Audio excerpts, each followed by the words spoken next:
Tardes, audiencia, ¿cómo andan? Bueno, espero estén bien. Hoy estamos con el tercer programa de Pulso Argentino. Vamos a seguir en la misma línea de lo que veníamos hablando, pero hoy vamos a tocar el mercado inmobiliario. O sea, vamos a dividir el bloque en dos partes. Ya un poco estuve hablando de cómo viene la economía, postelecciones, qué estamos viendo, qué podría pasar, cuáles son los escenarios. Bueno, por ahí vamos a tocar un poquito eso para poder entender para poder dar un panorama general o un marco a la charla de hoy, que va a ser específicamente sobre el rubro inmobiliario, para ver el corazón de lo que a la gente generalmente le interesa, que es qué podría llegar a pasar con el precio, los valores dentro del rubro. Al hablar de eso, uno termina hablando de casi todo, porque termina hablando de cantidades también, si va a haber más escrituras, si hay... O sea, todo está relacionado, ¿no? Porque es oferta y demanda. Pero bueno...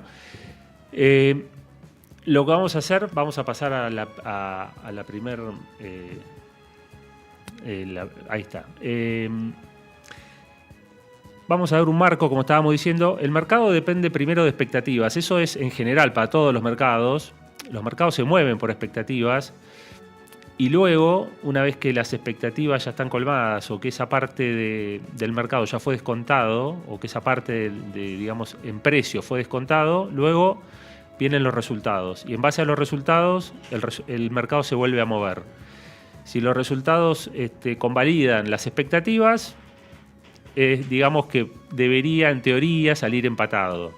Si los resultados no convalidan, el mercado suele ajustar y corregir esa suba, dependiendo cuán grave fue la falta o cuál fue la diferencia entre las expectativas y lo que pasó en la realidad. Y la tercera opción es que supere las expectativas y que el mercado, en caso de que sea alcista, siga subiendo o en caso de que sea bajista, siga bajando si las expectativas son negativas y terminan siendo todavía peores, ¿no? Bueno, ejemplo muy claro de esto, pero muy claro, y lo tenemos muy reciente, es lo que pasó con el impacto electoral, lo que pasó en las elecciones. O sea, para ponernos en contexto, ¿qué estaba pasando? El mercado había descontado con la llegada de Milei un cambio de rumbo, un cambio de reglas. Y bueno, digamos que en precios, tanto en el mercado inmobiliario como en todos los mercados de activos, sobre todo en los líquidos, había subido un montón, había subido muchísimo.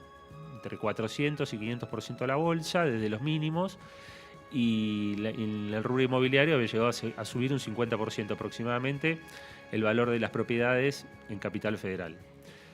Cuando digamos, el mercado empieza a ver que está la posibilidad de que eso cambie, de que el resultado electoral o que la gente le empiece a dar la espalda al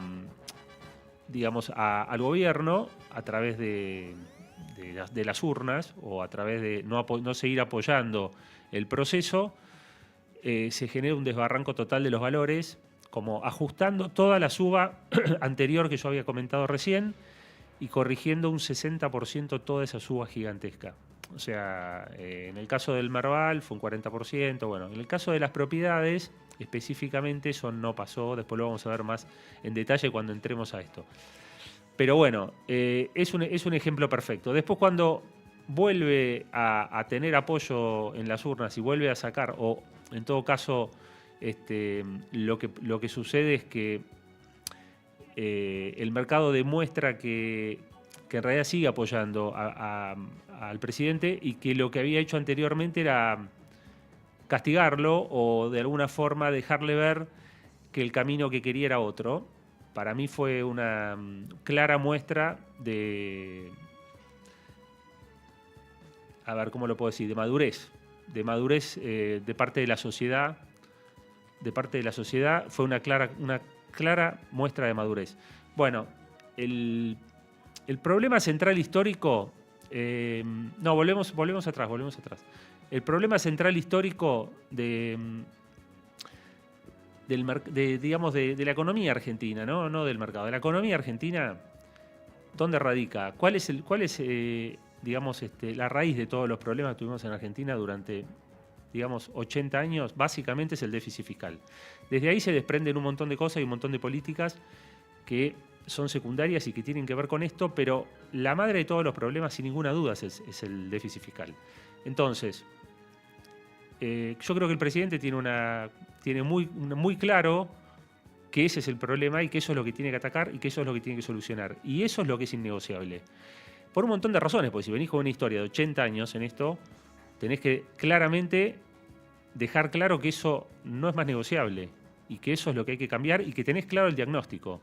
Bueno, yo creo que en ese sentido está tremendamente acertado y por eso el mercado convalida o no cuando sigue en esa línea o no. Porque si nos ponemos a pensar, todos los problemas surgen a partir de que, o los problemas en el mercado cambiario y la inestabilidad política y económica empieza a surgir cuando dejan de votar las leyes que le permite al gobierno tener superávit o mantener a raya el gasto.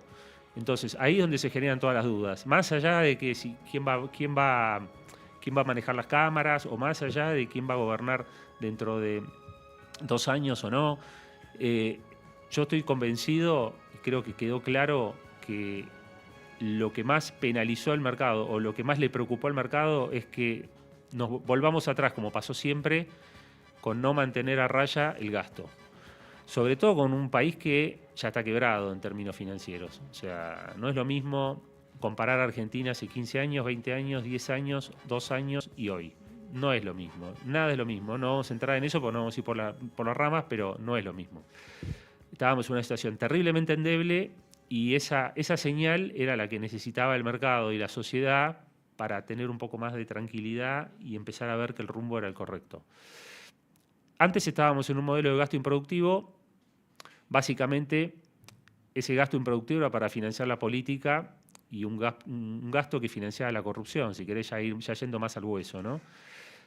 Ahora estamos en un esquema distinto, básicamente estamos en superávit o estamos en déficit cero, si querés, lo cual, con el tiempo y con la promesa del presidente, esa diferencial de dinero se va a usar para bajar impuestos y para lograr un desarrollo económico a mediano y largo plazo. O sea, ¿qué es lo que necesita toda la sociedad para que nos vaya mejor, ¿no? O sea, para poder tener mejores salarios, para poder tener empleo los que no tienen empleo, para poder tener una economía más sana, más productiva y con mayor crecimiento.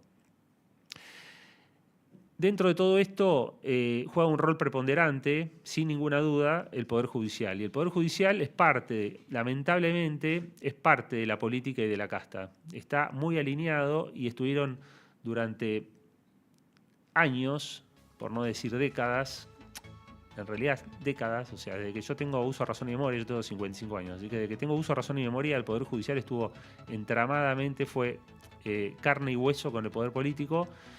Eso cambió mucho a partir del menemismo y con, en su momento, determinadas leyes que hicieron que perdiera de alguna manera o dejara de tener cada vez, o sea, que tuviera cada vez menos independencia o que fuera más dependiente del poder político. Y bueno, eso fue un gran error. Todo eso ha marcado 20, 30 años de decadencia que hacen que tengamos dos castas, digamos, la política y la judicial. Hasta que no se solucione todo eso, esto va a ser muy difícil. Pero bueno, como digo siempre, podemos ir, todo puede ser muy difícil el camino, pero podemos ir en el camino correcto o seguir acumulando problemas. Lo que estoy viendo claramente es que hace 2 años que estamos yendo en el camino correcto y estamos empezando a desanudar varias cosas y estamos empezando a achicar la mochila, estamos achicando la carga que lleva el pueblo argentino sobre la espalda. Eso es lo que no se tiene que quebrar, el camino. Y cuando eso pasa o genera dudas al respecto, es cuando todo se desestabiliza. Y es lógico. Y también me parece razonable, lógico y maduro del pueblo argentino votar en contra y dejar claro, en su momento, como lo hizo en septiembre, dejar claro cuál es el camino y qué es lo que el gobierno tiene que hacer. Y que en caso de no hacerlo, o en caso de que no siga ese camino, claramente le iban a sacar el apoyo. Bueno, después en el próximo bloque, básicamente lo que vamos a estar hablando, lo dejo acá como tiro la idea, básicamente lo que vamos a hablar es específicamente sobre el rubro inmobiliario, vamos a tocar vamos a contar un poquito de dónde venimos muy escuetamente, dónde estamos también escuetamente y un poquito vamos a desarrollar más qué podemos ver hacia adelante, que eso es lo que más le va a interesar a la gente, y basado en qué, cuáles son las razones por las cuales vemos lo que vemos y qué tendría que pasar para un escenario o para otro escenario. Ahora sí, cambiamos. Bueno, yo acá les voy a comentar más o menos, voy a hacer como un pequeño resumen muy sintético y muy gráfico de cuáles fueron los logros y desafíos a grandes rasgos, sin entrar en la micro y sin entrar en cuestiones específicas, podemos estar 1000 años, pero sí a grandísimos rasgos cuáles fueron los logros y los desafíos económicos que tiene hacia adelante el gobierno de Milei. Bueno, creo que el logro más importante que la sociedad más claramente ve y que es más evidente y que no se puede discutir es la baja de la inflación. Pasando de una inflación que estaba en 2 dígitos largos, no recuerdo exactamente cuál fue el máximo, pero si no recuerdo mal, llegó al 20 y pico por ciento mensual. Y hoy estamos entre el 1,5 y 2,5% ahí pivoteando en esa zona. Es como que bajó fuertemente en los primeros meses y después ahí encontró como una resistencia a una baja mayor. Eso tiene lógica por varias razones. Tiene varias razones justifican esta situación. Una es que se hizo un terrible desmadre, un terrible cambalache con todo lo que son los precios relativos. Entonces, tuvimos durante décadas subsidiadas un montón de servicios públicos como transporte, energía, bueno, aguas y demás, que hubo que ir ajustando los precios y poniéndolos en valores más lógicos internacionales para generar dos cosas. Primero, para que las empresas puedan trabajar y no ser deficitarias, con lo cual si son deficitarias nadie va a querer tomar eso, o sea, salvo que sean estatales, y bueno, ya sabemos que todo lo que es estatal, y más si las políticas son estas, lo único que generan es déficit y en definitiva lo termina pagando igual la sociedad. ¿En dónde termina impactando más? En el más pobre siempre. Entonces es al revés de lo que la gente cree. Si se subsidia, siempre el más perjudicado es el que menos tiene. Directa o indirectamente. Indirectamente, ¿cómo es? Mediante la inflación, porque se emite plata para poder pagar eso y termina impactando en el bolsillo del que menos tiene y en definitiva lo que se hace es ayudar al que más tiene. Es al revés de lo que es antiintuitivo, al revés de lo que la intuición indica y al revés de lo que la gente suele creer y muchas veces le echa la culpa al que va por esta línea de que esos gastos lo tiene que pagar, pero lo está sobradamente recuperando con lo que se ahorra de inflación, del impuesto inflacionario, porque la inflación es un impuesto. Bueno, entonces, dicho esto, ¿cuál es el desafío? Sostener este camino, sostener esta baja inflación y que cuando se terminen de acomodar estos precios relativos, bueno, yo comentaba que uno son los precios relativos, el gran problema que no se terminaron de ajustar. Entonces, al no terminarse de ajustar, vos por ahí venís corriendo por decir algo, al 1% de inflación y estos servicios públicos que hay que ir ajustando en gran medida en comparación con la inflación, porque están terriblemente atrasados, generan un impacto de 0,2, 0,3, 0,1 cada uno de estos servicios en la canasta general o en el IPC, por decirlo de alguna manera. Entonces, este es uno de los aspectos. Y el otro aspecto es que hay un efecto siempre arrastre, que ya estadísticamente, digamos, técnicamente es más difícil de explicar y no viene al caso, pero tómenlo como se los digo, económicamente hay un efecto arrastre que hace que es como si fuera un auto que va a 200 kilómetros por hora y tiene que bajar a 40. Si clava los frenos, mete freno de mano y baja la marcha todo junto, y probablemente lo que pase es que vuelque. Entonces, casi con seguridad. Entonces acá pasa lo mismo. La velocidad se va bajando de a poco, aun cuando estén las condiciones dadas y la decisión tomada y todo lo que hay que hacer para que la inflación baje. Eso no sucede de un día para el otro.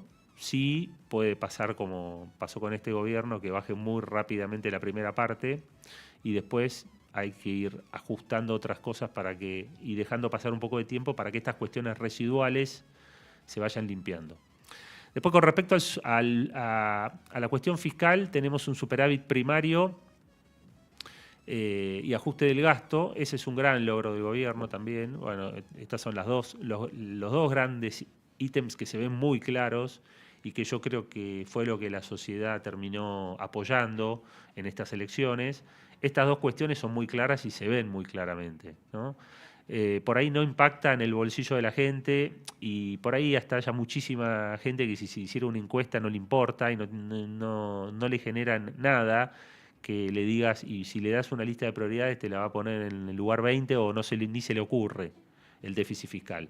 Pero eso es lo que genera todos los otros problemas, la inflación y todo lo demás. Y ahí el desafío es que es este ajuste que se hizo no tenga un costo social. Bueno, ahí es muy discutible, no vamos a entrar en ese terreno porque no vamos a ir de tema, pero ese es el desafío. En términos de regulación, también hubo, tal vez no es tan visible o no es tan claro para la sociedad, pero sí hubo un gran avance en regulaciones, se eliminaron, como el otro día he leído, ya estábamos por 1070 regulaciones, creo que eran, o 1700 creo que eran, 1700 regulaciones. Quedan por eliminar cantidad, seguro que mucho más. Acá, digamos, el desafío es el riesgo de desprotección que puede llegar a sentir el que está protegido por alguna regulación o que se siente beneficiado por esa regulación. Pero en términos del andamiaje económico y del funcionamiento de la maquinaria económica y en términos de toda la sociedad en su conjunto, las regulaciones lo único que generan es pobreza, lo único que generan es atraso, lo único que generan es menor crecimiento económico o al revés, directamente decrecimiento económico. Tener regulaciones te hace un país menos competitivo, te hace un país menos atractivo para las inversiones, te hace un país pesado, te hace un país que no se puede mover, te hace un país... bueno, las regulaciones es una de las peores cosas que hay en la economía. Después, con respecto al mercado financiero, bueno, se ve claramente una mejora en los mercados financieros, no solamente en el valor de los activos, sino en lo que era la brecha entre los distintos dólares, los diferentes dólares que había y demás, ¿no? Sigue estando el desafío de la vulnerabilidad cambiaria, como lo vimos en septiembre, y eso tiene que ver básicamente con mostrar solidez desde el lado de los activos del Banco Central, o sea, generar reservas.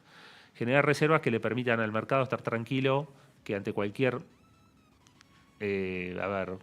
cualquier revés político, cualquier revés económico, cualquier mala noticia, cualquier cuestión que venga importada del exterior o que sea propia nuestra, el mercado tiene lo suficiente como para responder y tiene una espalda y que es solvente, digamos, ¿no? Sobre todo cuando no teníamos financiamiento. Ahora pareciera ser, hay una promesa de que tenemos un respaldo importantísimo de Estados Unidos que harían que este factor pase a ser secundario cuando era primordial. Ahora pasa a ser secundario, pasa a segunda línea. Después, con respecto a otro tema que hubo un gran logro, fue la pobreza. La baja fue muy sensible, es importante la baja que hubo en los datos de pobreza. Lo que pasa es que por ahí no se ve impactado tanto en el bolsillo de la gente.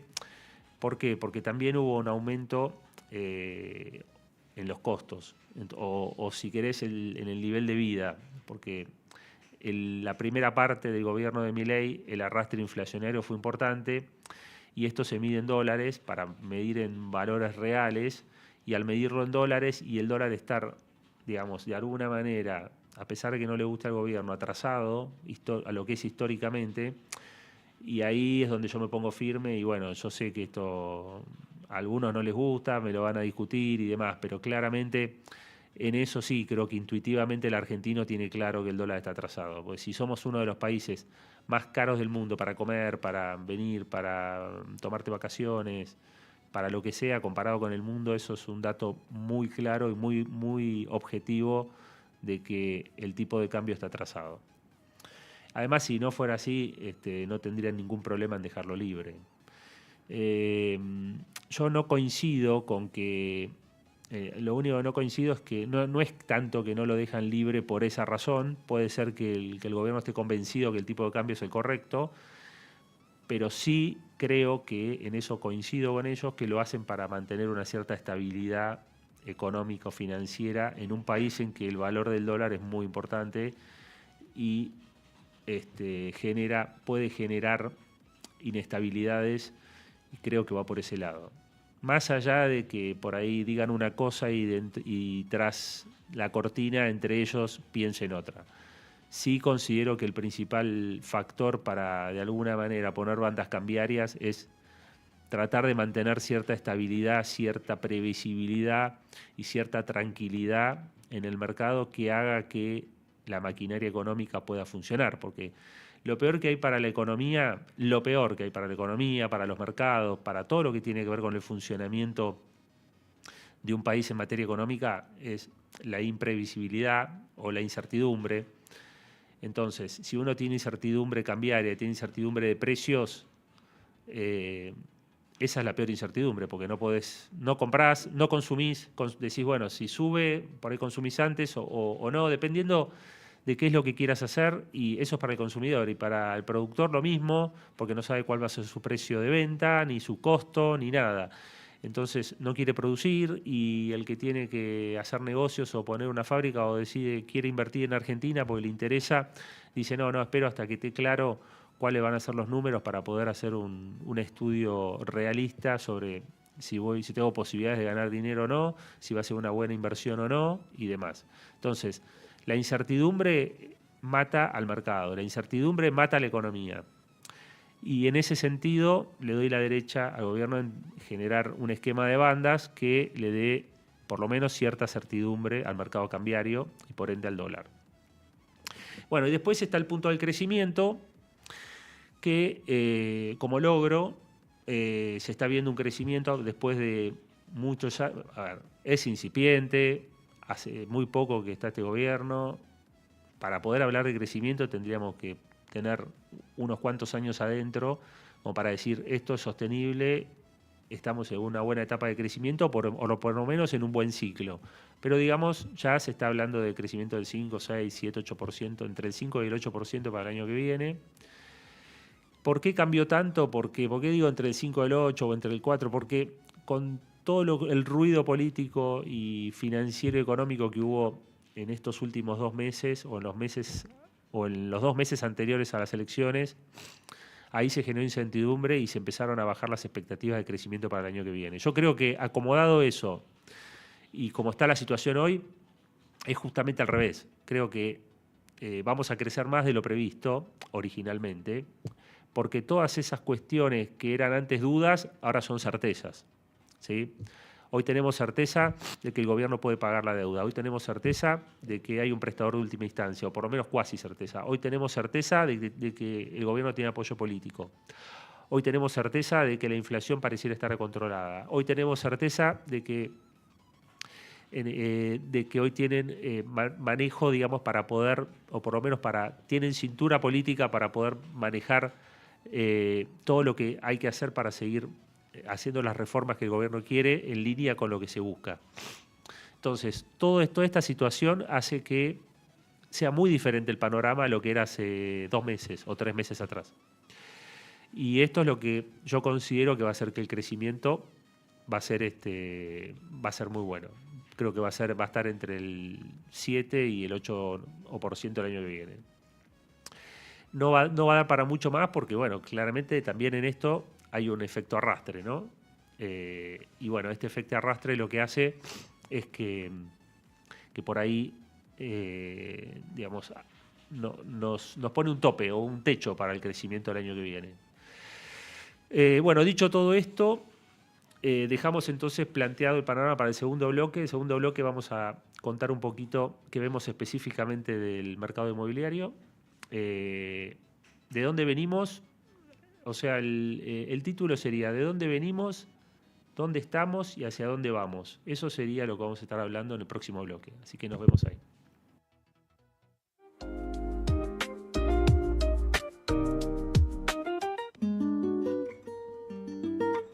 Chairtrek, fabricante de sillas de oficinas y hogar con materiales 100% premium.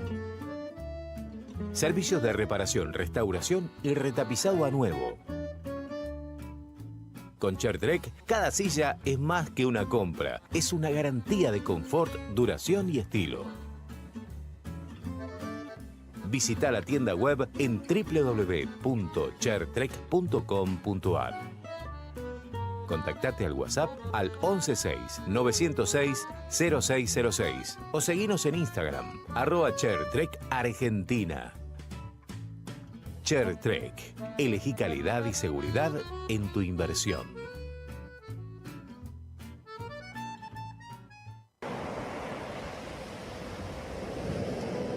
Club Cariló Playa, situado frente al mar con salida directo a la playa sin cruzar la calle.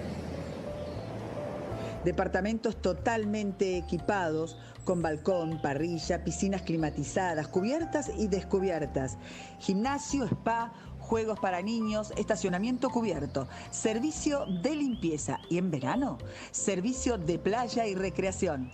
Hace tu reserva al 2254 424478 www.clubcariloplaya.com.ar.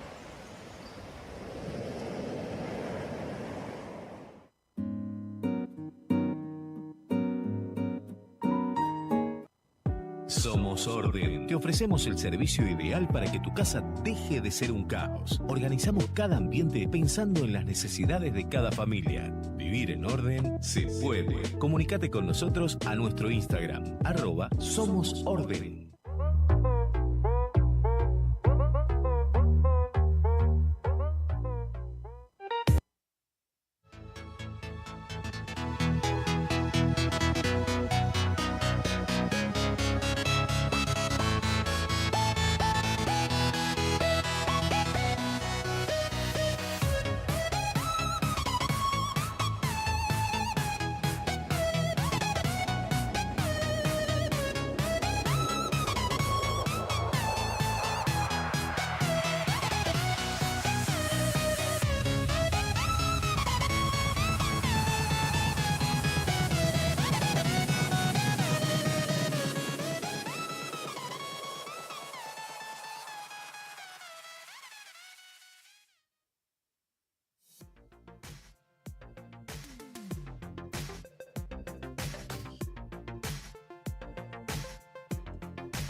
Bueno, acá estamos de vuelta.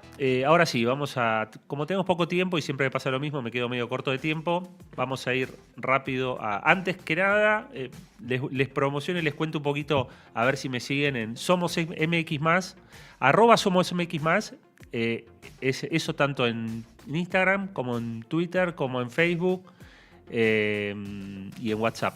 No, en WhatsApp el teléfono es 11 51 37 0173. Bueno, acuérdense, @SomosMX+. Bueno, dicho esto, arrancamos. ¿Qué mejoró en el mercado inmobiliario argentino? Bueno, por empezar, mejoró y mejoró un montón. Ya lo han visto. En los últimos 2 años, año y medio, 2 años, el mercado dio vuelta. De 6 años de baja, 5 años y pico de baja, 5 años de baja. Pasamos a un mercado, para mí cambiamos de ciclo, estoy seguro de esto que estoy diciendo. Como estaba seguro, y me voy a tomar de esa charla que había dado en el 2018, que en el 2018 arrancábamos un periodo de baja fuerte de precios, que me acuerdo cuando yo contaba que iba a ser del 50%, la gente me miraba y me decía, vos estás loco. No me gusta tirar porcentajes, pero yo decía, yo creo que vamos a volver a valores históricos reales, y eso fue lo que pasó. Volvimos a valores históricos reales, bajos, o sea, volvimos a acercarnos a los mínimos históricos, a valor real del metro cuadrado. ¿Qué significa valor real? Aclaro esto porque que $1.000 de hoy no son $1.000 de ayer, no son $1.000 de hace 20 años. Para tener una idea, $1.000 de hoy son aproximadamente $2.000 de hace 20 años. ¿Por qué? Porque el dólar tiene inflación también. O sea, esto lo aclaro para que cuando hablo de real, quiero decir ajustado por inflación de Estados Unidos, no nuestra inflación, sino la de Estados Unidos, porque es el dólar la moneda. O sea, $1 hoy compra la mitad que lo que compraba en el mundo en general, que lo que compraba hace 20 años atrás. Bueno, dicho esto, vamos a esto que les comentaba. En esa charla que yo empecé a dar en el 2018, se empezó llamando las 8 razones por las cuales el mercado inmobiliario va a la baja. En ese momento me miraban con cara de, este está loco, estamos en plena euforia de créditos hipotecarios. Bueno, ya empezaba a cambiar eso. En abril del 2018, los pongo en contexto, se genera la primera devaluación grande del tipo de cambio, creo que se va de 4 a 8 pesos, Perdón, dije cualquier cosa. Estábamos con Macri de 20 a 40, creo que fue. Ya venía un poquito subiendo después de que sube Macri. El dólar lo liberaron y se fue como a 16, 17, después bajó a 14, llegó hasta 13, una cosa así. Y después empezó a subir de a poco. Y por allá por abril se genera la primera crisis que dispara el tipo de cambio al doble en 2 corridas, en 2 mini corridas, que lo llevan, como yo les dijera, de 20 a 30 y de 30 a 40. No fue así, pero más o menos para ponerlos en contexto. Yo ya venía viendo debilidades muy importantes en el mercado inmobiliario, inconsistencias más que debilidades, y entonces yo ya venía diciendo que en cualquier momento, cualquier chispa encendía el comienzo de un mercado bajista en el mercado inmobiliario. Y fue lo que pasó. Empezó a tambalear el gobierno, empezó a tambalear el tipo de cambio, y ahí empezó un ciclo de baja de precios, que no se vio convalidado como nunca se ve convalidado, o nunca se ve reflejado no convalidado. Convalidado sí por el mercado, pero no reflejado en las estadísticas. En Argentina tenemos estadísticas muy de mierda, perdón la palabra, ¿no? Pero un desastre. ¿Por qué? Porque no se hacen bien. Por ejemplo, a ver, valores de cierre de propiedades, no había estadísticas.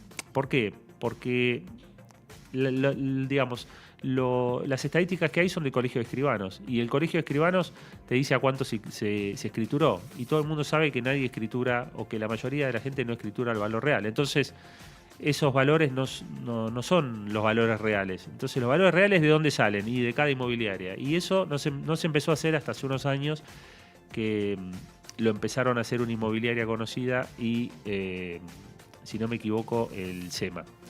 Bueno, no, la Universidad de San Andrés. A través de la Universidad de San Andrés y ellos empezaron a hacer una estadística. Bueno, básicamente empezó a haber hace poco, digamos, de valores de cierre. Entonces, yendo a esto, la charla la charla que yo les comentaba se llamaba Las 8 razones por las cuales el mercado inmobiliario va a la baja. Que con el pasar del tiempo, no mucho tiempo, ya para el 2019, se pasó a llamar las 9, después las 10, después las 11 y después las 12, cuando llegó la pandemia. Ahí se terminó de armar todas las razones que llevaron al mercado inmobiliario a caer un 50% en dólares. Bueno, entonces la mejor manera que se me ocurrió para encarar esto es agarrar eso y darlo vuelta. Decir, bueno, si en ese momento o hasta hace poco teníamos todas estas razones de peso que nos tiraban para atrás el precio de las propiedades, ¿por qué no evaluamos cada uno de esos puntos que eran los puntos negativos que hacían que el mercado estuviera muy chato, por no decir muy bajista? Y le analizamos una por una y vemos si se revirtieron, no se revirtieron y qué pasó con cada una de ellas. Bueno, es lo que hice. Entonces dije, bueno, la primera razón yo ponía que es la más importante en realidad, o sea, no es que sea la más importante, es la que engloba todo lo demás, es la verdadera razón por la cual los precios se mueven. Los precios se mueven por oferta y demanda, entonces yo puse mercado desbordado por la oferta. Mercado desbordado por la oferta es como que engloba todo lo demás, porque la oferta se crea a partir de las otras que vamos a hablar. Pero ya eso era como digamos, era el certificado de función del mercado inmobiliario o del ciclo alcista del mercado inmobiliario. Y bueno, fue lo que pasó. Si vos tenés una oferta desbordante en un mercado cada vez más chico, porque el comprador se está retirando, porque está subiendo mucho el dólar, porque hay incertidumbre, porque en definitiva es invertir en riesgo argentino y comprar en un momento en el cual el dólar va subiendo, la gente en general no quiere comprar, prefiere quedarse con los dólares, esperar que se aclare la situación y después comprar. Porque eso sí lo entiende bien la sociedad argentina. Entiende bien que cuando sube el dólar, todo lo demás baja en relación al dólar. Entonces se quedan con los dólares y esperan. Entonces, bueno, dicho todo esto, se generó un mercado desbordado por la oferta, donde se fue acumulando un stock de oferta infernal, como nunca se vio. La demanda inversora, bueno, entonces, ¿por qué cambió esto? Porque lo que pasó en estos 2 últimos años, desde que se empezó a dar vuelta este ciclo, desde que se empezó a ver de que el oficialismo iba a perder y se empezó a ver que iba a ganar una opción mucho más pro mercado, la demanda inversora volvió. Empezó a volver lentamente, tibiamente, pero volvió firme y constantemente. Especialmente en pozo y en unidades chicas. Las unidades chicas habían sido las más golpeadas. ¿Por qué? Porque justamente el inversor es el que compra unidades chicas. Entonces, esas unidades chicas, los inversores querían salir porque veían mucha inestabilidad y mucha inseguridad jurídica y salieron. Entonces, la velocidad de venta mejoró y la absorción empezó a equilibrarse. La segunda razón era la desaparición del crédito. Bueno, la desaparición del crédito, el crédito es fundamental en un mercado inmobiliario, es clave, en algunos es todo. Si vos sacaras el mercado de crédito en Estados Unidos, el valor de las propiedades yo creo que bajaría de una forma que la crisis del 2008 sería la nada misma. Bueno, desapareció el crédito en un país que en general no hubo crédito, entonces eso fue una variable muy importante. Hoy los créditos hipotecarios UBA están más o menos ya casi a los niveles de lo que se estaban dando en la época de Macri. Aún no es un boom, pero para Argentina y para el poco historial de crédito que tenemos es mucho. Después la tercera razón es las devaluaciones constantes de la inflación. Bueno, eso es recontra evidente, lo que hablaba antes del valor del dólar. Hoy la inflación está controlada, está en baja o está estable. Eso genera estabilidad en los precios de la construcción, previsibilidad de costos para el constructor y contratos más estables. La cuarta razón es la distorsión de los precios. Ahí hubo una mejora parcial.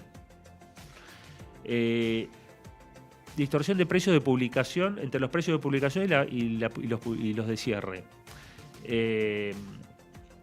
Vamos a ver un poquito el gráfico para ver gráfico de escrituras y primero gráfico de escrituras. Bueno, acá vemos cómo evolucionó, por ejemplo, tomamos el mes de septiembre, durante los últimos Ahí salen, creo que son 10 años. Por ahí vemos aproximadamente los últimos 10 años de los septiembres, las escrituras cómo fueron. Ahí claramente se ve los 4, ahí se ven claramente 4 años bajista y después la reversión del mercado lentamente y muy fuertemente los últimos 2 años. Y eso es claramente con la llegada de este gobierno, sobre todo el último. Y después podemos ver el de las hipotecas un segundo, que es lo que vi antes. Ahí también se ve claramente lo que fue los últimos 5 años, desde el 2021 a hoy, qué pasó con las hipotecas. El rojo es la cantidad de hipotecas que se están dando hoy, alrededor de 2.500 hipotecas por mes. Eso es 2025, ¿no? O sea, ese es todo el año 2025, mes a mes, como viene creciendo. Y los otros son, por ejemplo, el amarillo es el 2021, el verde es el 2024. Bueno, ahí tenemos, no sé si llegan a ver, pero lo que sí se ve es un salto muy fuerte en las hipotecas, que recién se empieza, el único trimestre que fue muy fuerte así fue el último trimestre de 2024, que llegó a las 2.000 hipotecas y ahora estamos en 2.500. Bueno, respecto a los costos, después el otro tema que estaba hablando era la distorsión de precios. La diferencia entre el precio publicado y el precio de cierre se achicó un montón. Hoy la brecha de negociación es mucho menor. Antes era enorme porque claramente el comprador se ponía en un lugar muy bajo por la crisis y el vendedor creía que estábamos todavía en Disney y que las propiedades valían lo que él las pagó en el 2017, 2016, 2018. Bueno, eso pasa siempre. Después tenemos el punto 5 de mejora, es los costos de la construcción. Ese empeoró. ¿Por qué? Porque básicamente yo sigo sosteniendo que hay un retraso cambiario y entonces eso hizo que el costo hoy de la construcción tenga un peso en la ecuación final de la construcción de una propiedad mucho mayor al que tenía antes. Igualmente siguen todavía debajo del promedio histórico. La renta tuvo una mejora notoria. La renta llegó a estar al 1,5%. En el peor momento de la crisis de valores y en el peor momento en el 2020 y 2021 llegamos a tener rentas del 1,5%, cuando el promedio en Argentina, el promedio en Cava, vamos a hablar de Cava que es muy clara la estadística, el promedio en Cava es el 5%, 5,5%. Llegamos a tener el 1,5% de renta, la nada misma, o sea, estaba destrozada. ¿Eso qué significa? Es lo que te da de alquiler una propiedad en dólares, o sea, lo que le sacás en dólares al alquiler de una propiedad por año. Le sacabas el 1,5% del valor. Nada, es lo que tenías renta negativa. Después poner la propiedad en condiciones, salvo que sea que fuera un inquilino bárbaro, te salía más caro que lo que te pagaron. Hoy la renta está entre un 4 y un 6%. Estamos en el nivel histórico. O sea, se recuperó un 300% la renta en dólares. Después tenés la caída abrupta del salario real. Eso hubo una mejora parcial, porque había habido una caída abrupta del salario real antes, que había llegado a niveles de $200 y hoy estamos en 700 más o menos. Después habíamos tenido un desplome de los activos argentinos, como la bolsa y todo eso. Ahora tuvimos una mejora que recuperó todo eso y con creces, más o menos, como les venía diciendo, de un 400-500%. Los controles cambiarios, hay una mejora parcial, pero bastante importante. O sea, casi se levantó el cepo en muchas de sus... el cepo está próximo a levantarse por total, pero bueno, hay que ver. Por ahora se levantaron un montón de restricciones. Los inversores fuera del mercado empezaron a venir de nuevo, que eso era otra cuestión. Una que es muy importante es la ley de alquileres. La ley de alquileres se derogó y a partir de ahí se acomodaron los valores de oferta de los alquileres, subió la renta. Al subir mucho la renta, automáticamente lo que se generó y al mejorar las condiciones de seguridad y legales para poder hacer todo esto, seguridad jurídica, hubo más interés en comprar y en poner en renta, cosa que pasaba al revés.